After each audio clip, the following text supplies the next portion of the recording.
Hello future doctors, welcome to our channel Ayurvedic future doctors. आज अपन start करने वाले हैं जो फिजियोलॉजी है उसकी सीरीज़। इस फिजियोलॉजी की सीरीज़ में अपन देखेंगे मेनली जो मॉडर्न एस्पेक्ट है वो, क्योंकि आयुर्वेदिक एस्पेक्ट आपको चल रही है आपकी। अब अपन स्टार्ट करेंगे इसकी मॉडर्न एस्पेक्ट। मॉडर्न जो है आई फिजियोलॉजी की वो भी इम्पोर्टेंट है। अप्रोक्स जो अपनी यूनिवर्सिटीज़ एनसीएसएम के सिलेबस में जो पेपर्स बता रखे हैं उसमें मेनली जो इसका रेशियो रहता है 60-40 का रेशियो रहता है। 60% आयुर्वेदा एंड 40% मॉडर्न, ठीक है। और ऐसा ही एनाटोमी में क्या देता है उसमें 70 और 30% का देता है। 70% तो उसमें आती है मैक्सिमम एलो मॉडर्न, और उसमें जो 30% आती है वो आती है आयुर्वेदा। इसलिए आपको जो है फिजियोलॉजी, और वैसे भी जो अपन फिजियोलॉजी 11th-12th क्लास में पढ़ के आए हैं यहाँ पे वही फिजियोलॉजी मॉडर्न में पूछी जाती है, ठीक है। तो आपको फिजियोलॉजी में इतनी टेंशन लेने की बात नहीं है। हम आपको ये बहुत इजी तरीके से फिजियोलॉजी पूरी कंप्लीट करा देंगे, फर्स्ट पेपर और सेकंड पेपर की दोनों, ठीक है। तो बने रहिए हमारे इस चैनल पे। अगर आपको फिजियोलॉजी अच्छे से कवर करनी है, एनाटॉमी फिजियोलॉजी फर्स्ट ईयर के हमने मैक्सिमम सिलेबस कंप्लीट करा रखे हैं, सीरीज चल रही है, सभी फैकल्टी आपको पढ़ा रही है। अगर आपको कोई डाउट हो, क्वेरी हो तो आप हमें टेलीग्राम चैनल पे पूछ सकते हैं, हमारे यूट्यूब पे कमेंट सेक्शन में आप पूछ सकते हैं। अगर आपको कोई डाउट हो तो हमारे डाउट सेंटर भी चल रहे हैं। अगर डाउट सेंटर व्हाट्सअप लिंक हम नीचे प्रोवाइड कर देंगे, आप वहाँ पे जाके पूछ सकते हैं, ठीक है। और अगर आपको कोई क्वेरी हो तो आप हमें बताइए, हम उसको ज़रूर सॉल्व करेंगे, ठीक है। तो आज अपन स्टार्ट करते हैं होम्योस्टेसिस, जो कि एक चैप्टर किसके अंदर, फिजियोलॉजी के अंदर। तो फर्स्ट चैप्टर को अपन स्टार्ट करें जो कि है होम्योस्टेसिस। सबसे पहले आपको पता होना चाहिए कि होम्योस्टेसिस अपन को पढ़ना क्यों है। होम्योस्टेसिस का जो मतलब होता है मेनली एक ही मतलब है, जो अपनी बॉडी के अंदर इन्वायरमेंट है, इंटरनल इन्वायरमेंट, उसको स्टेबल रखना, ठीक है। अगर वो फिजियोलॉजिकल मेंटेन करना, ठीक है। अगर उसका मेंटेनेंस बिगड़ता है तो आपको पता ही है क्या उत्पन्न होगा, आपको उत्पन्न होंगे रोग। रोग का मतलब है डिजीज। अगर पैथोजेनेसिस कब होती है, जब फिजियोलॉजी गड़बड़ा जाती है, यानी ख़राब हो जाती है। अगर फिजियोलॉजी में कोई भी डेविएशंस आएंगे तो आपको पता है क्या उत्पन्न होगी, पैथोजेनेसिस। तो अपन को प्रिवेंट करना है कोई भी जो फिजियोलॉजिकल वेरियस है या फिर फिजियोलॉजिकल यूनिट्स है उनमें फ्लक्चुएशन ना हो। अगर उनमें फ्लक्चुएशन नहीं होगी तो अपनी कोई भी पैथोजेनेसिस नहीं होगी। तो फर्स्ट में अपन नॉन क्लिनिकल सब्जेक्ट्स होते हैं उसमें से एक सब्जेक्ट है फिजियोलॉजी, इसलिए अपन इसमें पहले क्या करेंगे, मेंटेन पढ़ते हैं कि है ना इसके फिजियोलॉजिकल वैल्यूज़ क्या है। जैसे अपन फॉर एग्जांपल बात करते हैं, अपने बॉडी का टेम्परेचर कितना होता है, अपने बॉडी का टेम्परेचर होता है 37 डिग्री सेल्सियस फिजियोलॉजिकली। बट अगर अपने कोई डिजीज़ हो गई जैसे मलेरिया, डेंगू, इसमें अपना 37 डिग्री सेल्सियस से बढ़ के 100+ डिग्री सेंटीग्रेड तक बढ़ जाता है। तो इससे आपको साफ पता चलता है क्या हुआ, यहाँ पे होम्योस्टेसिस क्या हुआ, खराब हो गया। तो अपनी बॉडी में होम्योस्टेसिस अपन को मेंटेन करना है अगर अपन को स्वस्थ रहना है, ठीक है। तो इसका मेन मोटिव तो ये था। बाकी अपन थ्योरी अपन देखते हैं, हर एक जो सिस्टम है उसके अपन होम्योस्टेसिस देखते हैं, क्योंकि एक ही सिस्टम से तो आएगा नहीं।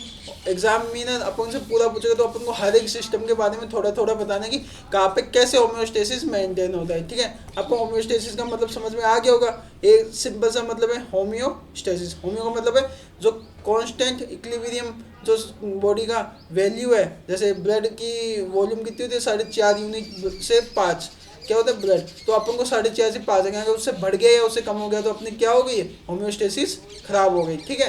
तो आपको उसको मेंटेन करना है। तो अपन देखो इसमें लैंग्वेज में अपन देखते हैं maintain its internal environment stable, ठीक है। ये होम्योस्टेसिस की जनरल वर्ड की मीनिंग है। और अपन डेफिनेशन देखते हैं, it is a physiological maintenance of the internal environment of the body is called homeostasis. इसमें क्या होता है, जो अपनी बॉडी है उसके सभी सिस्टम्स जो होते हैं एक इंटरनल इन्वायरमेंट में स्टेबिलिटी रखते हैं, ठीक है। तो अपन इसको क्या कहते हैं, होम्योस्टेसिस। अब इसमें roles of various system in regulating homeostasis. Regulating का मतलब है एक रेगुलेशन। अपन को एक तरीके से इसको भूमिका क्या निभाता है होम्योस्टेसिस, इनको नियंत्रण, यानी नियंत्रण का मतलब होता है इनको बनाए रखता है। इन चीज़ को बनाए रखने में अलग अलग सिस्टम का क्या रोल है, होम्योस्टेसिस को बनाना है। अपनी बॉडी का मेन काम क्या होता है, जैसे आयुर्वेद में प्रयोजन है, आयुर्वेद का क्या प्रयोजन है, आचार्य स्वास्थ्य से स्वास्थ्य रक्षणम अतुदस्य पिकार पसनम च। इन सिद्धांत के अनुसार अपन को स्वास्थ्य को मेंटेन करना है। तो स्वास्थ्य को मेंटेन करने का मतलब है कि अपन को होम्योस्टेसिस को मेंटेन करना है। होम्योस्टेसिस मेंटेन कैसे करते हैं अपन, अब देखो पहला प्रयोजन तो स्वास्थ्य बना के रखना है। अगर रोग हो गया तो उसको ठीक करना है। तो रोग को ठीक करने के लिए अपन सामान्य विषय सिद्धांत का प्रयोग करते हैं, जो कि हमने आयुर्वेदा में आपको बताया है। अगर किसी रोग, किसी चीज़ की वृद्धि हो गई तो अपन क्या करेंगे, अपन उसको विशेष गुण से उसकी चिकित्सा करेंगे, उस वृद्धि को कम करेंगे। ठीक है, ये देखो ये जो है सामान्य विशेषण है, यहाँ पे आपको बहुत रिलेटिव है उससे। ठीक है, होम्योस्टेसिस है, जैसे किसी चीज़ की कमी होगी, जैसे ब्लड की कमी होगी, तो अपन रक्त आहार विहार करेंगे, यानी रक्त धातु को बढ़ाने वाले आहार विहार करेंगे। ठीक है, जैसे अनार का जूस हुआ, वो पीने से क्या होगा, रक्त की वृद्धि होगी, और रक्त की वृद्धि यानी सामान्य की चिकित्सा, सामान्य गुण से सामान्य की वृद्धि करी। ठीक है, तो इसमें वही नेगेटिव फीडबैक और पॉजिटिव फीडबैक जो आप पढ़ोगे ना, वो सामान्य विषय से कोरिलेट होते हैं। तो आप ये टेंशन मत लो, हम आपको बहुत अच्छे से एक्सप्लेन करके पढ़ाएंगे, जिससे आपको ये दिमाग में क्या हो जाए, फिट हो जाए। ठीक है,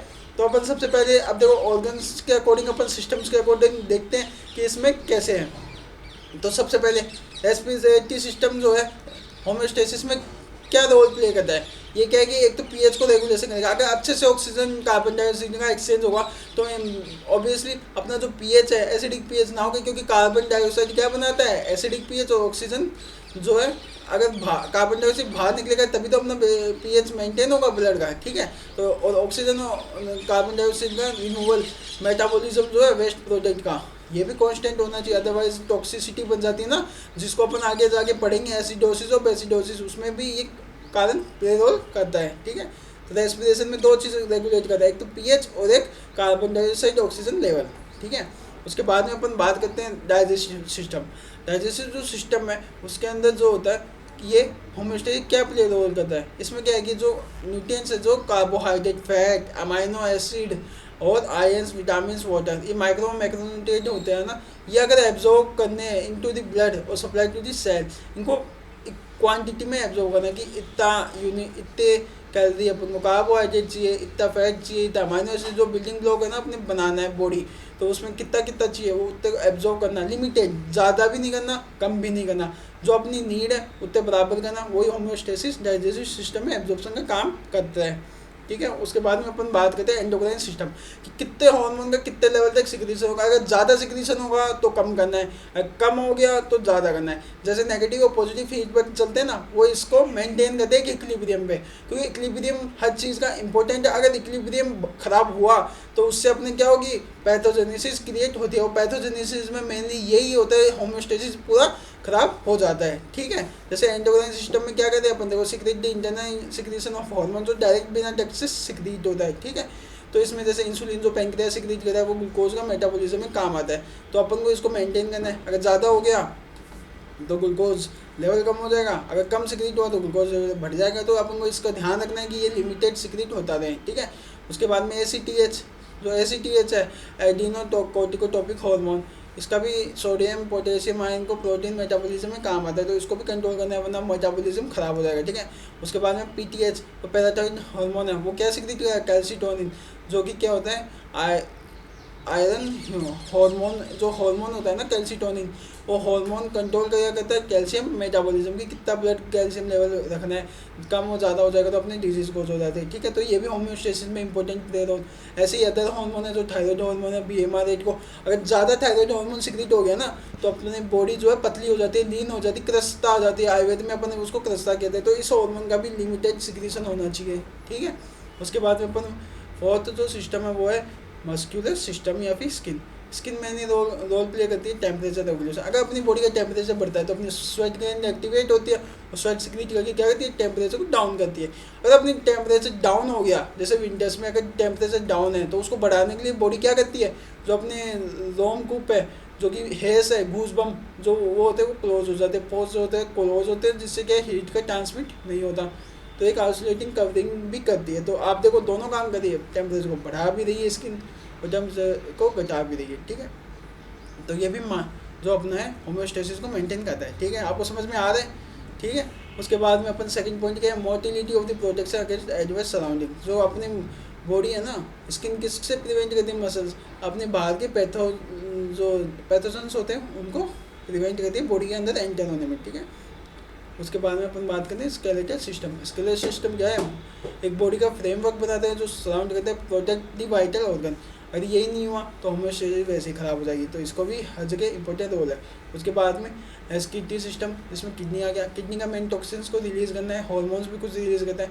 अगर ये सही तरीके से काम नहीं किया तो अपने बॉडी का लेवल जो है टॉक्सिन का वो बढ़ जाएगा, यूरिन एसिड है वो बढ़ जाएगा, है ना, तो अपन को इसको कंट्रोल करना है। जैसे ग्लूकोज यूरिया हो गया, ग्लूकोज में अगर यूरो तो अगर सिक्रिट नहीं होगा तो अपने ब्लड में ज़्यादा हो जाएगा, जिससे अपने इन्फेक्शन हो जाता है, गैंग्रीन। और जो डायबिटीज़ है मेनली इसका कारण यही होता है, ठीक है। डायबिटीज़ हो गया, अदर थिंग्स जैसे किडनी फेल हो गई तो कुछ हार्मोन्स है, रेनिन, एंजियोटेंसिन, रास मैकेनिज्म, ये सब क्या हो जाएगी, डिस्टर्ब हो जाएगी, ठीक है। रेगुलेटरी बॉडी टेम्परेचर को भी रेगुलेट करता है। दो जगह रेगुलेशन होता है बॉडी का, एक तो स्किन से, किडनी से, ठीक है। पीएच, पीएच का मतलब यहाँ पे भी जो एसिड टॉक्सिन जो सिक्रीट करते हैं ना, वो पीएच को रेगुलेट करता है, क्योंकि ब्लड से टॉक्सिन कम हुआ तो पीएच रेगुलेट हो दिया। अगर ब्लड में टॉक्सिन बढ़ा तो टॉक्सिन मेनली एसिड और बेस दोनों टाइप के होते हैं, वो बढ़ा देते हैं, वो कम कर देते हैं। तो अपन को लिमिटेड रखना है और उसको बाहर निकालना है, ठीक है। उसके बाद में थर्ड है जो excrete metabolic end product urea and the waste product, इसको मेटाबॉलिक से बाहर निकालना होता है, ठीक है। उसके बाद में सर्कुलेटरी सिस्टम, सर्कुलेटरी सिस्टम का मेन काम है transportation of nutrients, respiratory gases, metabolic end product और हार्मोन्स, ये सबका क्या है, ट्रांसपोर्टेशन करना। अगर ये ढंग से नहीं होगा अपनी बॉडी में, वो भी होम्योस्टेसिस खराब हो जाएगी। उसके बाद में second point, resist the body against pathogenic, against pathogen. इसके अंदर है ना वो प्रेजेंट होते हैं एंटीजन्स, एंटीबॉडीज, जो क्या करती है इसमें बैक्टीरिया जो वायरस को क्या करती है, डिस्ट्रॉय करती है, जिससे कि अपने डिजीज़ कॉज नहीं होती, ठीक है। तो जो मेन फंक्शन होते हैं ना, अगर वो फंक्शन अच्छे से परफॉर्म करता है तो उसको होम्योस्टेसिस मिलेंगे। जो फंक्शन में अगर ढंग से परफॉर्म नहीं कर पाता है ऑर्गन या फिर सिस्टम, तो वो होम्योस्टेसिस को ख़राब करता है। अपन को ये ध्यान रखना है, ठीक है। तो ये सारे पॉइंट आप लिख के आना पेपर में, ये आराम से 5 नंबर में क्वेश्चन पूछा जाता है यूनिवर्सिटी में, सभी BMS कॉलेजेस में इंपॉर्टेंट है। तो आप ये गलती मत करना, इसको पढ़ के जाना। अगर आपको ये चीज़ के नोट्स चाहिए तो आप हमें DM कर देना, हम आपको नोट्स प्रोवाइड कर देंगे। उसके बाद में नर्वस सिस्टम, नर्वस सिस्टम के अंदर सबसे पहले क्या है, nervous system detect the state of the body.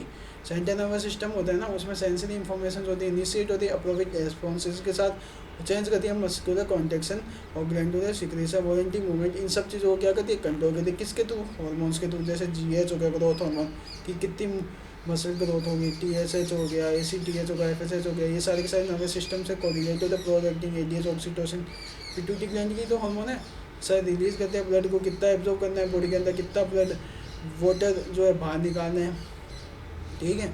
और बॉडी टेम्परेचर को कितना रेगुलर है। तो सेंटर्स होते हैं ना नर्वस सिस्टम में, तो इंपॉर्टेंट है, ये सब ध्यान रखना, ठीक है। उसके बाद में नर्वस सिस्टम रेगुलर BP सारे काम करता है नर्वस सिस्टम, क्योंकि अपने इसको बोलते हैं ना मेन जो कंट्रोलर हाउस है वो क्या है, नर्वस सिस्टम। ये सभी सिस्टम को कंट्रोल करता है। Mechanism of action end of homeostatic system, इसमें अपन वही नेगेटिव और पॉजिटिव फीडबैक देखेंगे। नेगेटिव पॉजिटिव सिंपल वर्ड्स में आपको समझाऊँ। पॉजिटिव फीडबैक क्या होता है, कोई चीज़ की कमी हो गई तो उसको बढ़ाना, यह पॉजिटिव फीडबैक। नेगेटिव में क्या होता है, किसी चीज़ का बढ़ा हुआ को कम करना, ठीक है। ये लोग इजी लैंग्वेज में आपको एक बार मैंने समझा दिया, अब अपन इसको इम्प्लीमेंट करें। फॉर एग्जांपल देखें, बॉडी के एबनॉर्मल कंडीशन को नॉर्मल कंडीशन में परिवर्तित करना ही की 2 प्रक्रिया होती है, ठीक है। ये इसकी एक होम्योस्टेसिस की दूसरी डेफिनेशन है, जो आप ध्यान रखना ईजी है, आपको इजीली याद भी हो गई होगी। इसको ही मैं आपको धीरे से समझा रहा था, होप कि आपको समझ में आया होगा, ठीक है।